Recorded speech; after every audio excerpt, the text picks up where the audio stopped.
है तो गाइस मैं हूँ आपका बादल सिंगाड़ और आपको सबको मालूम है कि मैं न्यू वाइफ ले आया हूँ। तो मतलब इसका बाप बोलता है कि 5 लाख 7 लाख लूँगा। तो इतने ये क्या बोलना चाह रही थी? રૂપિયા 1 રૂપિયો નહીં આલો 4.5 લાખ આલો ને આલો નહીં મારું કામ થાય નહીં કઈ નહીં પૂરું માથું મારવું ભરાઈ લો એને કામ કર્યું તાની કઈ કામ કરીને આવી તે क्या રૂપિયા લે લો। हाँ तो फिर इसका बाप बोलता है कि मेरे को जेल में वो कर दूंगा और मेरी लड़की को दूसरी साइड दे दूंगा।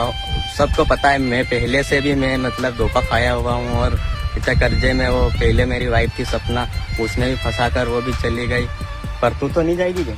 नहीं जाऊंगी इनका जीवी इनका मरी बार ली जाए बार माथे मरी। जय जोहार जी आदिवासी वीडियो जितना इतना शेयर करो। बार आते हैं बने दानिया लीन आवे सब आवे अनुजी थी ने मरी थी जीवी सब कुछ आज करीन कोई दिन इन भी कहीं થઈ જાય ना હાહુ ना હાયન भी कहीं થઈ જાય मार बार जवाबदारी लेती તેથી હું જાઉં ને એક ઘેર આ બે ઘેર ઘડિયા કરું ઇન્ટરનેટ શ્રી ને તમે બિલી જાય તે આવ મરી જશે। जय जोहार जी आदिवासी वीडियो जितना इतना शेयर करो यार।